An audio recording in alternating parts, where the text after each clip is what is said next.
hauntedflower.com and hauntedflowerreviews.com, and now I'm going to be reviewing Dexter Seasons 4 and 5. I'm going to try and do this in the most spoiler-free way possible, so please try to leave out some of those big moments from the season, okay? If you leave any comments, thank you! Dexter got on kind of a special guest train, first in Season 3 with Jimmy Smits as a special guest, and then in Season 4 with John Lithgow, and then in Season 5 with Julia Stiles. In Season 4, we have Dexter, family man, trying to manage a family, having a baby, having a job as a blood splatter analyst, being a good brother to his sister, taking on all these roles along with the secret role of the dark passenger, killer, murderer, psycho part of him that he usually keeps pretty well in check. But if he doesn't get to kill somebody every once in a while, boy's just gonna go off, you know? Sleep deprivation could definitely hurt anybody, and as such, he's a little confused, sometimes he's forgetting things, he's really super stressed out. Then we meet the Trinity Killer. The Trinity Killer has a pattern of killings that he commits all the time, and he is revealed very early on to be John Lithgow. Dexter is kind of impressed by Trinity. I mean, he's got all this stuff going on, and he meets the guy in real life, and he's like, wow, this guy somehow manages his life along with his killings.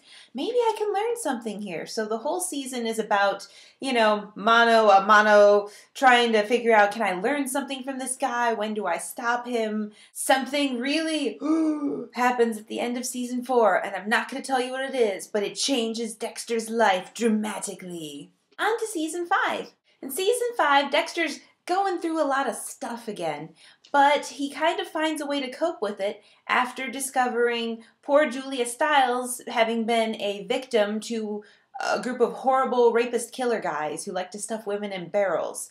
So he kind of goes on a vengeance quest with her and agrees to help her dispose of these horrible people throughout the season and grows to have a bit of a bond with her. It's a really good season and one of my favorites. 4 and 5 are both really, really good as far as the drama, and you're really invested in the characters. You know, as far as seasons go, 1's really up there, 2 is pretty darn good, 3 was kind of not so much.